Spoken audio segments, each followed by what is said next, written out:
Hello students, आज हम biology में एक न्यू टॉपिक स्टार्ट करते हैं लवक यानी प्लास्टिड के बारे में। और ये बायोलॉजी में तीसरा वीडियो लेक्चर होगा यानी पार्ट 3। आइए हम लोग बात करते हैं लवक प्लास्टिड के बारे में। ये कितने टाइप का होता है, यहाँ से आपको एक क्वेश्चन एग्जाम में निश्चित देखने को मिलेगा।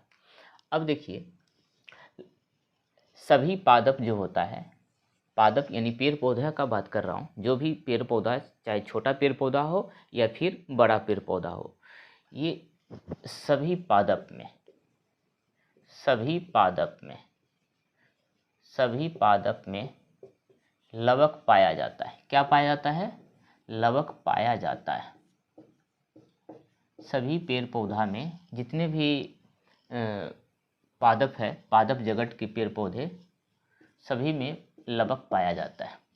कुछ प्रोटोजोआ और यूग्लिना है, उसमें भी लवक पाया जाता है। तो इसको भी आप लिख सकते हैं, कुछ प्रोटोजोआ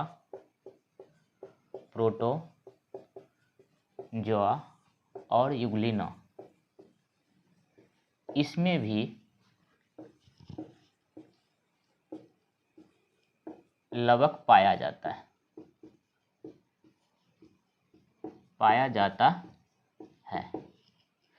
ये 3 प्रकार का होता है लवक। एक तो आपका होता है बाबू बर्नी लवक, या फिर इसको हरित लवक पहले लिखिए, हरित लवक। दूसरा होता है आपका बर्नी लवक, बर्नी इधर ऐसे होता है, बर्नी लवक। और तीसरा होता है अबर्नी लवक। ठीक है, इस तीनों में आपको ए और बी से क्वेश्चन ही रहता है, यानी हरित लवक और बर्नी लवक से क्वेश्चन आपको एग्जाम में देखने को मिलेगा, और बर्नी लवक से क्वेश्चन नहीं रहता है।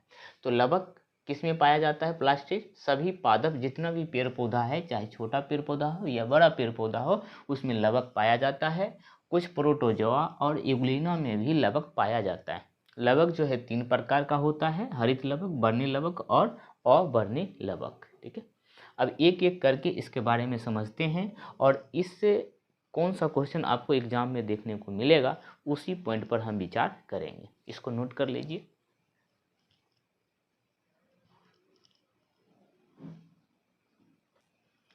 अगर हम बात करें हरित लवक का, जिसको इंग्लिश में कहते हैं क्लोरोप्लास्ट, क्या बोलते हैं? क्लोरोप्लास्ट। हरित वर्णक कहने का मतलब है कि पेड़ पौधे की पत्तियों में हरित वर्णक पाया जाता है, जिसको क्लोरोप्लास्ट कहते हैं। और इसी की सहायता से पेड़ पौधा जो है पर्णहरित उसमें पाया जाता है। पर्णहरित के कारण पेड़ पौधे की पत्तियां जो है हरी दिखती है, और पेड़ पौधा जो है भोजन जो तैयार करता है, प्रकाश संश्लेषण की जो क्रिया करता है, इसी की उपस्थिति में करता है। तो चलिए लिखिए इसका पॉइंट, एक एक करके पॉइंट लिखिए। मैं अपने नोट से आपको लिखाता हूं कि इसमें पर्णहरित वर्णक पाया जाता है, इसमें पर्णहरित वर्णक पाया जाता है, एवं कैरोटीनॉइड वर्णक भी पाया जाता है। ठीक है, इसमें कैरोटीनॉइड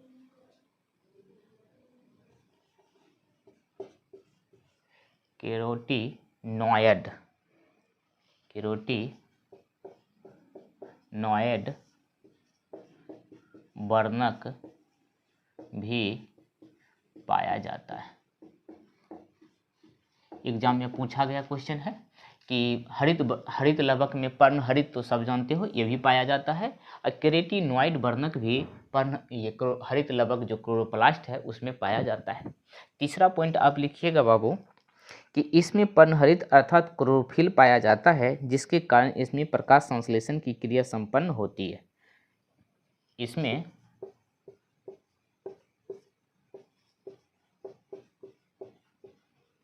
क्लोरोफिल पाया जाता है, जिसके कारण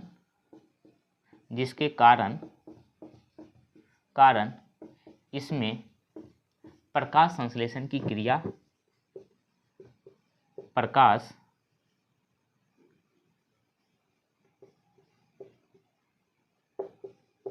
लेसन की क्रिया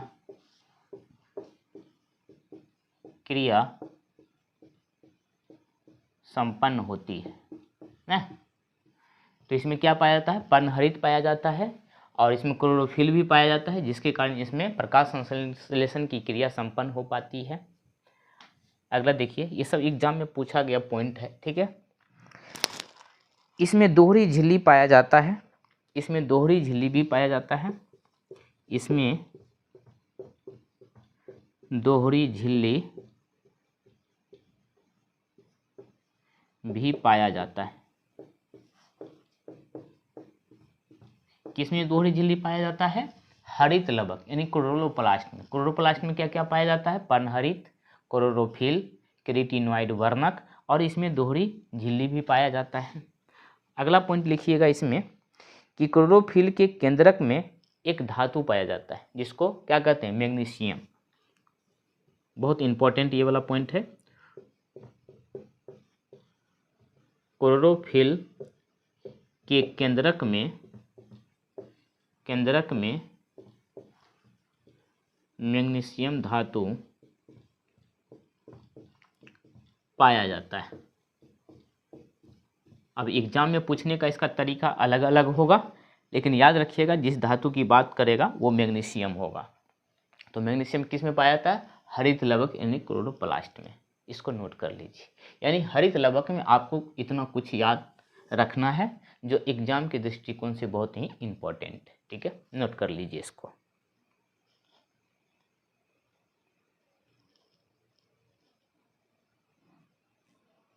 अब हम बात करेंगे बर्नी लवक का, जिसको कहते हैं क्रोमोप्लास्ट। अब देखिए, बर्नी लवक के कारण ही पेड़ पौधे में जो फल पाए, जैसे फल है, जैसे सेब है, मिर्च है, नारंगी है, उसके बाद आपका गाजर, बीट, पपीता, ये सब पे जो कलर पाया जाता है फल के छिलके पे, यही बर्नी लवक यानी क्रोमोप्लास्ट के कारण। जैसे सेब का जो ऊपर का जो भाग होता है, छिलका होता है, उसका रंग लाल होता है, टमाटर का रंग लाल होता है, गाजर का रंग लाल होता है, पपीता का रंग पीला होता है ना, मिर्च हरी होती है। तो ये जो ऊपरी सतह है, इसका जो कलर है वो किसके कारण होता है, बर्नी लवक के कारण यानी क्रोमोप्लास्ट। और उस पे जो लवक पाया जाता है, क्रोमोप्लास्ट पाया जाता है, उसका अलग अलग नाम होता है। उसी बर्नी लवक के कारण ही, जैसे कि अब सेब की बात करेंगे या टमाटर की बात करेंगे, पपीता का बात करेंगे, कि इस पे ये जो कलर पीला होता है पपीता, ये किस लवक के कारण, एग्जाम में डायरेक्ट क्वेश्चन पूछता है, तो उस पर हम बात करेंगे। तो देखिए इसमें क्या क्या पाया जाता है, इसमें केरोटीन, जेंथोफिल, इसमें केरोटीन, जेंथोफिल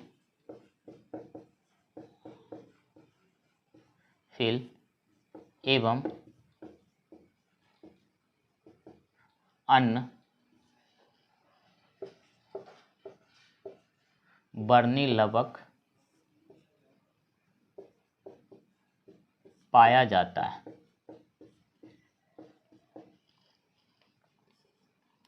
फल के छिलके पर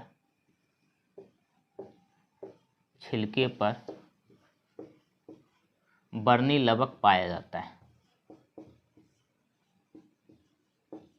बर्नी लवक पाया जाता है। अब हम बात करते हैं जैसे सेब पर, सेब का रंग कैसा होता है, लाल होता है। सेब का लाल रंग,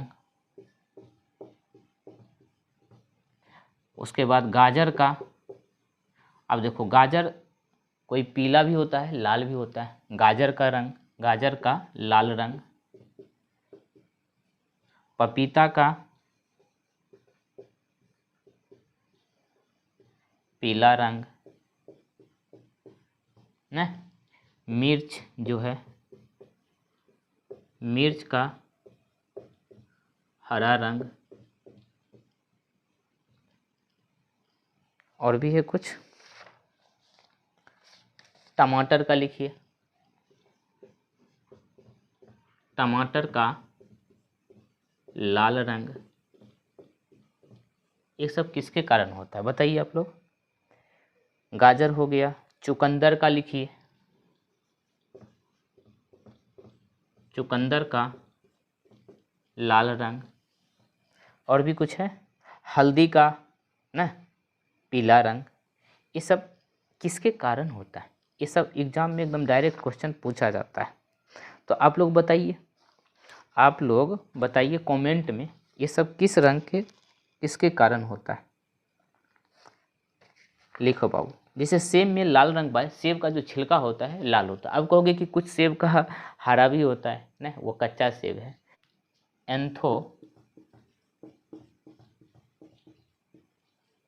एंथोसाइनिन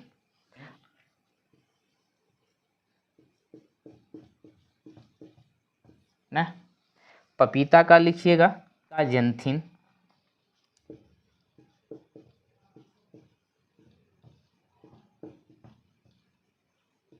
केरिका जेंथिन।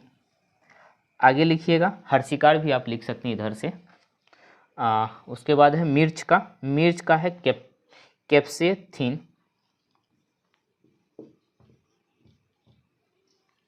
कैप्से है ना, हाँ कैप्सेथिन, हाँ हर्षिकार है कैप्सेथिन। उसके बाद टमाटर का है लाइकोपिन,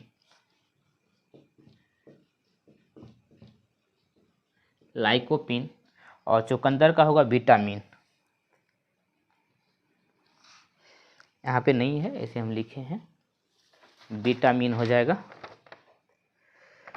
चुकंदर का विटामिन।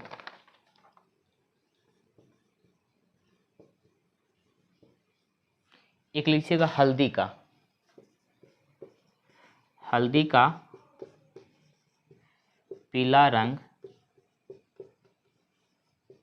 ये आपका हो जाएगा जेंथोफिल,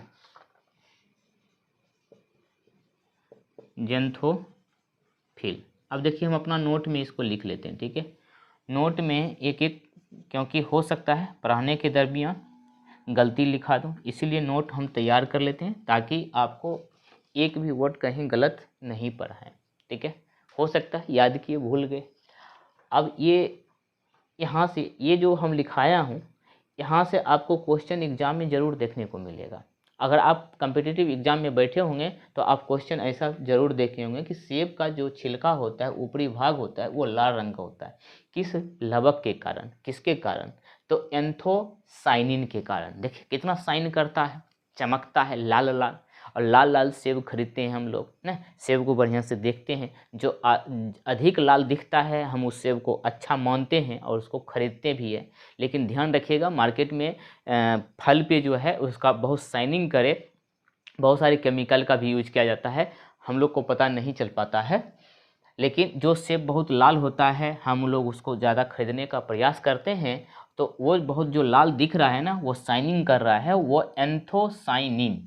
तो कुछ तरीके से कुछ ट्रिक अपने आप में बनाकर इसको याद करने का प्रयास करिएगा। हमने इसको याद किया है कि बहुत ज़्यादा शाइन करता है ना, सेब बहुत ज़्यादा चमकता है, तो सेब का लाल रंग एंथोसाइनिन। अब है गाजर का होता है केरोटीन, गाजर के क्या होता है? केरोटीन ना। पपीता का पीला रंग होता है केरिका जेंथिन। मिर्च का होता है हरा रंग कैप्सेथिन।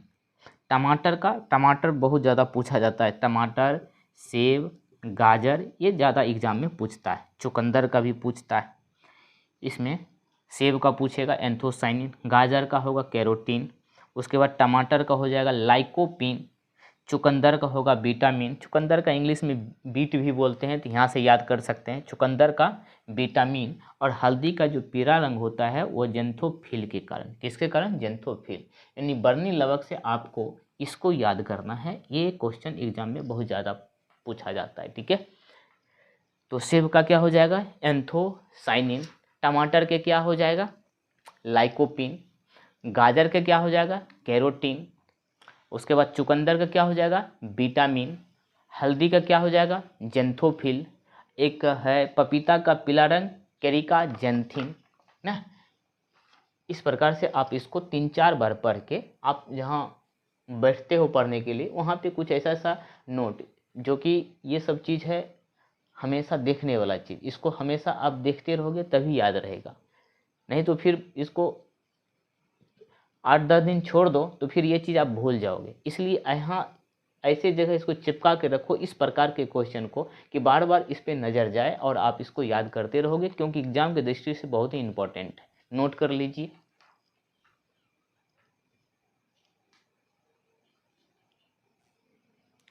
अब जितना भी मैं पढ़ा दिया हूँ आप लोग को, उसमें से कुछ नोट मैं लिखा रहा हूँ, पूरा तो थ्योरी लिखा ही दिए हैं, कुछ नोट करके लिखिए। नोट नंबर 1 लिखना है आपको कि जीवाणु का जो आकार होता है, जीवाणु के जो कोशिका का जो आकार होता है, ऐसे पूछता नहीं है ये, लेकिन एनसीईआरटी का है ये, तो हो सकता है पूछ भी दे।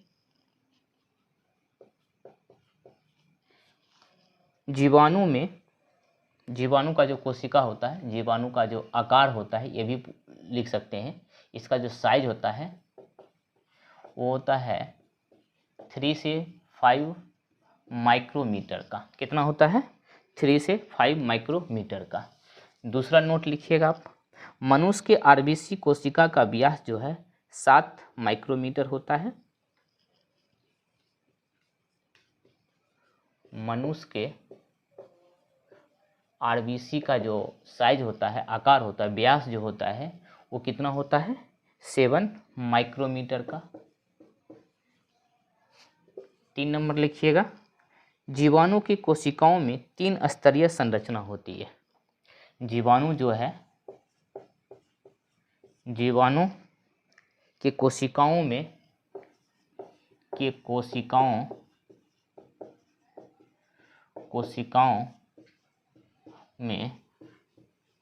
3 स्तरीय संरचना होती है। ऐसे भी पूछ सकता है कि जीवाणु की कोशिका कितने स्तरीय होती है? 3 स्तरीय होती है।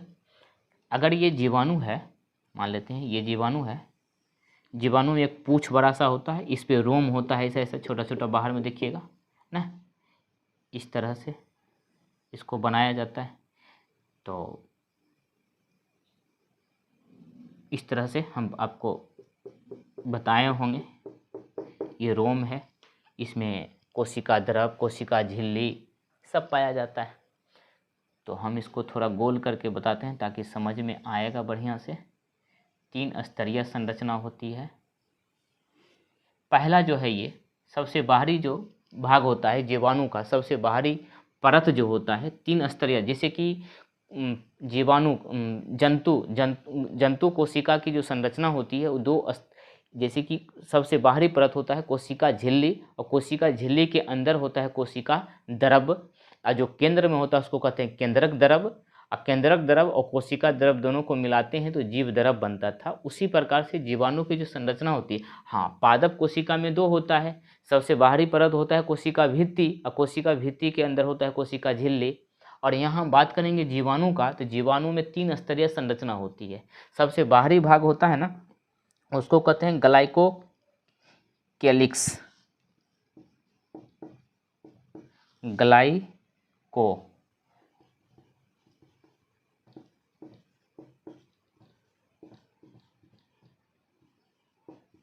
ग्लाइकोकेलिक्स सबसे बाहरी भाग।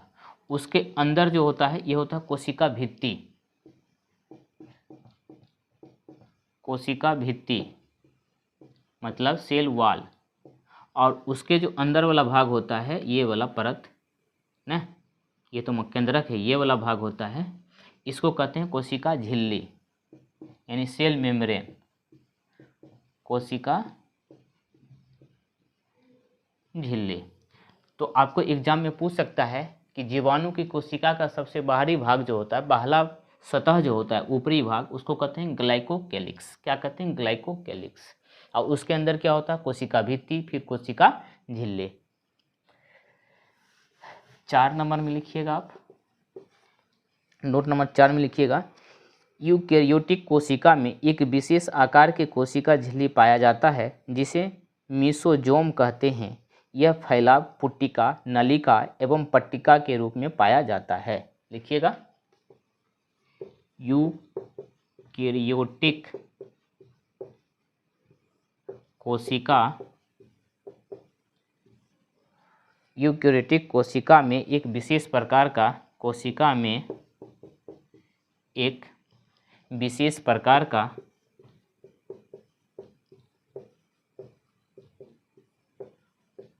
कोशिका झिल्ली पाया जाता है। कोशिका झिल्ली यानी सेल मेम्ब्रेन, कोशिका झिल्ली पाया जाता है जिसे मीसोजोम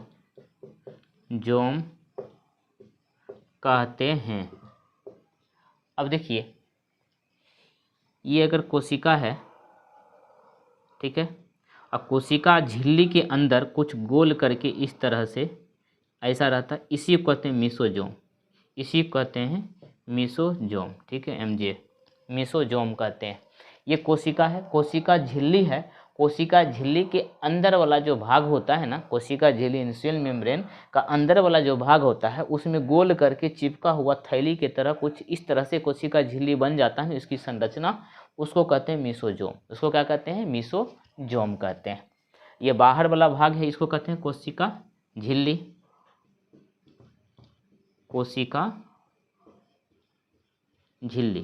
और कोशिका झिल्ली और कोशिका झिल्ली से ही सटा हुआ, बाहर नहीं, अंदर ना, अंदर की तरफ यानी केंद्र की तरफ कोशिका झिल्ली से सटा हुआ कुछ इस तरह से गोल करके इस तरह से थोड़ा बन जाता है। इसकी संरचना इसीलिए हम लिख दिए हैं, एक विशेष प्रकार की कोशिका झिल्ली पाया जाता है जिसे मीसोजोम कहते हैं ना। इसको नोट कर लीजिए। तो पहला क्या है, जीवाणु का साइज वो 3 से 5 माइक्रोमीटर का होता है। मनुष्य के आरबीसी का जो व्यास होता है वो 7 माइक्रोमीटर का होता है। जीवाणु की जो संरचना होती है 3 स्तरीय होती है। सबसे बाहरी भाग को कहते हैं ग्लाइकोकेलिक्स, और उसके अंदर वाले भाग को कहते हैं कोशिका भित्ति सेल वॉल, और उसके अंदर वाला भाग होता है उसको कहते हैं कोशिका झिल्ली यानी सेल मेम्ब्रेन। 4 नंबर में मैंने लिखा यूकेरियोटिक कोशिका में एक विशेष प्रकार का कोशिका झिल्ली पाया जाता है जिसे मीसोजोम कहते हैं ना। उसकी संरचना कुछ इस प्रकार होता है, नोट कर लीजिए।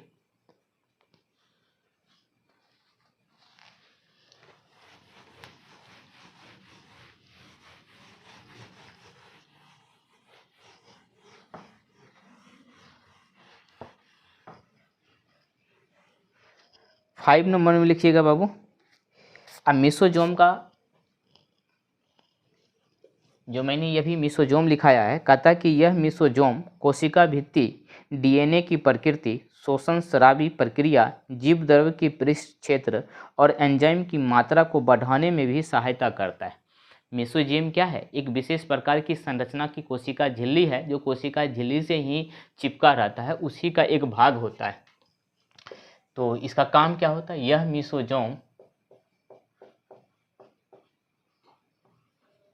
कहीं पे मीसोजोम भी लिखा रहता है जो, और कहीं पे मीसोसोम भी लिखा रहता है, ठीक है। तो यह मीसोजोम कोशिका भित्ति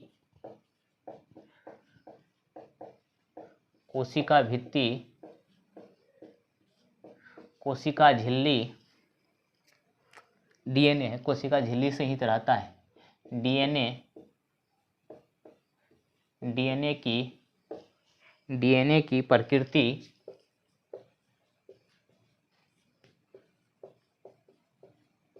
शोषण स्रावी प्रक्रिया,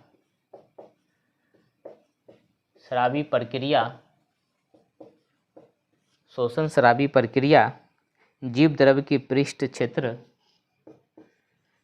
जीव द्रव्य यानी जीव द्रव्य किसको कहते हैं? प्रोटोप्लाज्म। जीव द्रव्य के पृष्ठ क्षेत्र और क्या है? और एंजाइम की मात्रा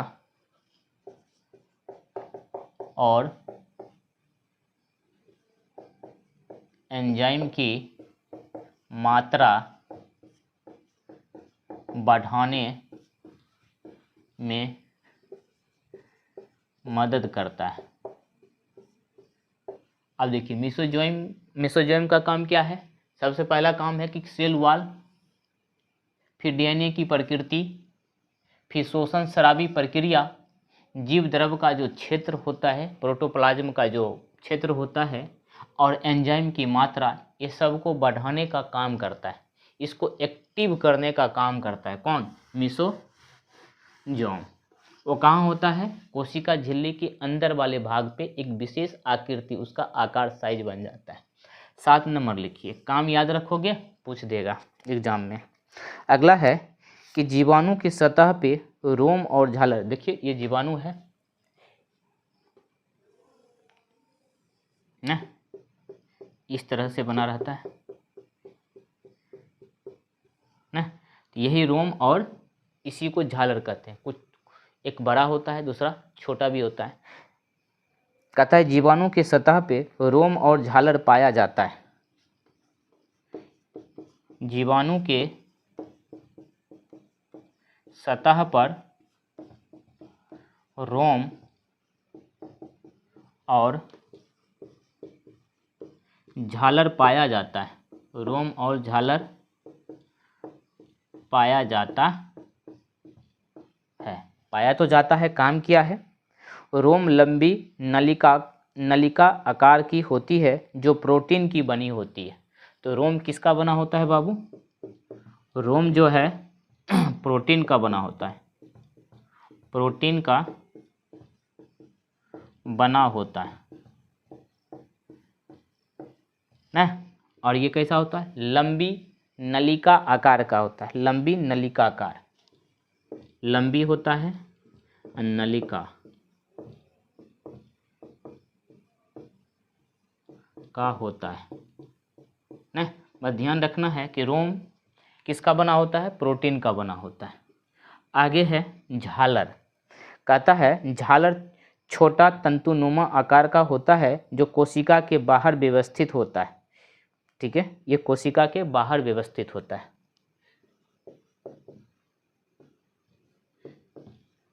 रोम लंबी होती है और झालर छोटी होती है, छोटी तंतुनुमा होती है और कोशिका के बाहर व्यवस्थित होता है। कोशिका के बाहर व्यवस्थित रहता है, कोशिका के बाहर व्यवस्थित रहता है। नोट कर लीजिए। अगला पॉइंट मैं लिखाऊंगा इसी में कि यह झालर कुछ जीवाणुओं में यह उनको पानी के धारा में पाई जाने वाली चट्टानों व पोषक ऊतकों से चिपकने में मदद करती है। ये भी लिख लीजिए, इसका चिपकने में मदद करती है। यह झालर यानी झालर कुछ जीवाणुओं में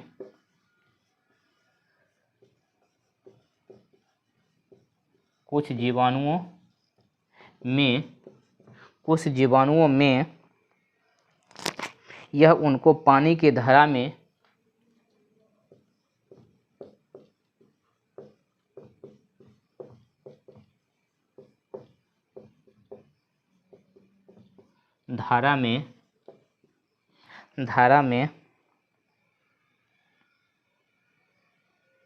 पाई जाने वाली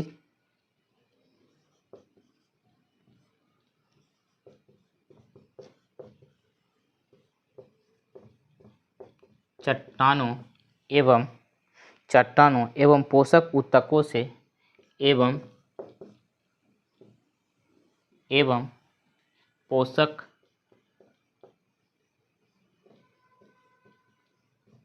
ऊतकों से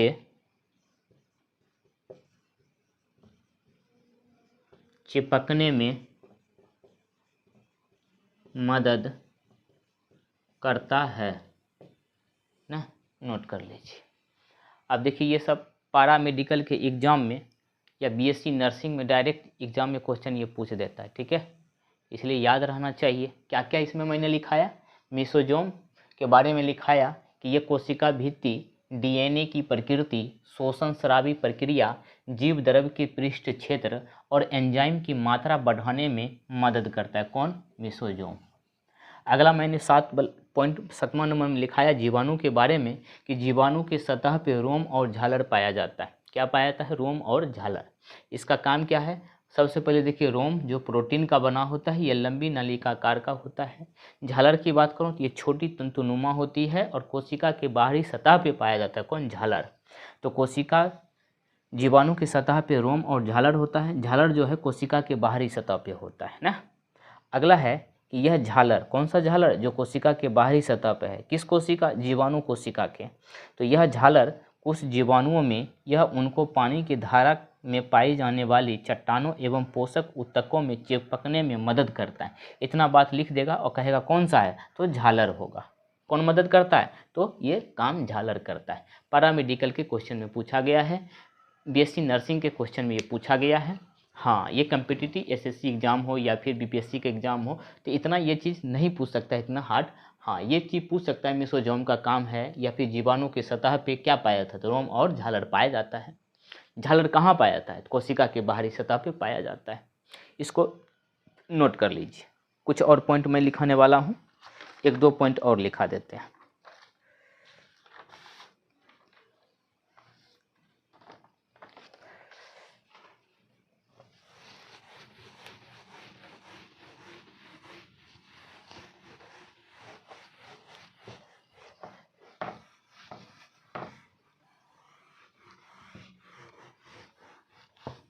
अगला पॉइंट लिखना बाबू 8 नंबर में। 8 नंबर पॉइंट में कहा गया है कि झिल्ली के भीतर गति करने की क्षमता उसकी तरलता पर निर्भर करती है। झिल्ली के, ये जीवाणु के बारे में ही बात कर रहे हैं कि झिल्ली के भीतर गति करने की क्षमता किस पर डिपेंड करता है? तो उसकी तरलता पे डिपेंड करता है। इसको भी लिख लीजिए। झिल्ली के भीतर गति करने की क्षमता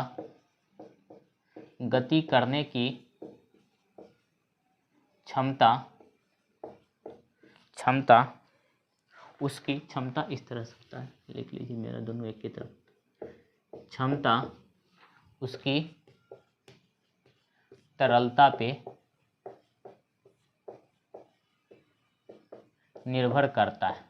किस पे निर्भर करता है? तरलता पे निर्भर करता है।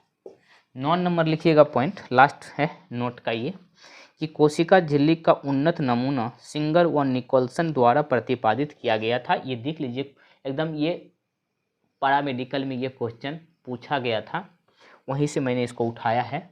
और ये 11th का जो बायोलॉजी है कोशिका, वहाँ पे ये कोशिका चैप्टर से एनसीईआरटी की बुक से लिया गया है।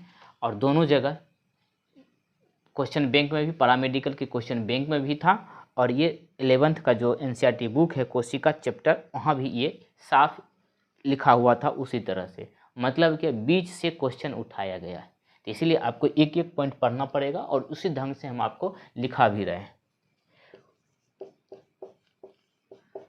कोशिका झिल्ली का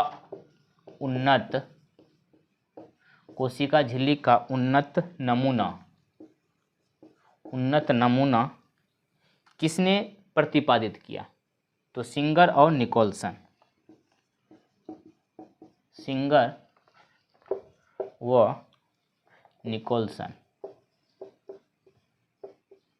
निकोल्सन ने प्रतिपादित किया। तो 8 पॉइंट मैंने लिखा है आपको नोट से, बीच बीच में हम नोट लिखाते रहेंगे। जब भी कोई टॉपिक को ख़त्म करेंगे तो बीच बीच से कुछ पॉइंट हम निकालते हैं, जहाँ से क्वेश्चन, दोनों क्वेश्चन बैंक और बुक का मिलाते हैं कि सही में यहाँ से दिया है, तो एक एक लाइन हमको पढ़ना पड़ता है और वहीं से ये क्वेश्चन को निकालते हैं। और यहीं से हमने क्वेश्चन आंसर MCQ बनाया है 100 क्वेश्चन का, ठीक है। तो कोशिका चैप्टर से, तो जब पूरी तरह से कोशिका ख़त्म कर देंगे कोशिका चैप्टर, तो आपको 100 क्वेश्चन का जो है MCQ का PDF टेलीग्राम माहिर टेक्निकल क्लास का जो टेलीग्राम है वहाँ पे आपको मिल जाएगा, और नोट भी, हाथ का लिखा हुआ नोट है वो भी आपको प्रोवाइड करवा दिया जाएगा, ठीक है। लेकिन कोशिका चैप्टर का वीडियो में कंप्लीट कर देंगे तब। तो 8 नोट मैंने लिखाया है। लास्ट क्या था कि कोशिका झिल्ली का उन्नत नमूना किसने प्रतिपादित किया है, तो ऑप्शन के अनुसार आप मारिएगा सिंगर और निकोलसन, ठीक है। तो इस वीडियो लेक्चर में हमने आपको लवक के बारे में पढ़ाया कि लवक पादप कोशिका में पाया जाता है, कुछ प्रोटोजोआ और इगुलिना में भी पाया जाता है। लवक 3 प्रकार का होता है, वर्णी लवक, हरित लवक और फिर अवर्णी लवक। अवर्णी लवक उतना इम्पोर्टेंट नहीं है। हरित लवक को कहते हैं क्लोरोप्लास्ट, इसमें पर्णहरित पाया जाता है। उसके बाद क्रेटोनोमाइड पाया जाता है, लवक पाया जाता है। क्लोरोफिल पाया जाता है जिसके कारण पत्ती हरी दिखती है और इसके कारण प्रकाश संश्लेषण की क्रिया इसमें होता है, भोजन बनता है। आपको ये बताना है कि पेड़ पौधे को भोजन बनाने के लिए क्या क्या चीज़ की ज़रूरत पड़ती है, कमेंट में बताइएगा। और बताए थे वर्णी लवक में, वर्णी लवक में हमने बताया कि जितने भी फल होते हैं, फ्रूट होते हैं, सब्जियां होती है, उसके छिलके का जो रंग होता है वो वर्णी लवक यानी क्रोमोप्लास्ट के ही कारण होता है। जैसे टमाटर में आपको लाइकोपीन के कारण होता है, गाजर में आपको कैरोटीन के कारण होता है, और उसके बाद चुकंदर है विटामिन के कारण होता है। उसके बाद आपका था प्याज हो गया, प्याज का नहीं लिखा है ना, प्याज पे लाल रंग जो पाया जाता है कमेंट में बताइए किसके कारण। उसके बाद पपीता का बताए जेंथोफिकेलिन के कारण होता है। तो इस तरह से बहुत सारे फ्रूट है, फल है, जिसके छिलके पे जो कलर पाया जाता है वो वर्णी लवक यानी क्रोमोप्लास्ट के कारण, ये आपको याद रखना है। वो चीज़ पढ़ाया, फिर आपको हमने 9 नोट लिखाया जो एग्ज़ाम के दृष्टिकोण से बहुत ही इम्पोर्टेंट था। तो अगले वीडियो लेक्चर में हम कुछ कोशिका से ही रिलेटेड कुछ नया टॉपिक पर विचार करेंगे, ठीक है। Thank you.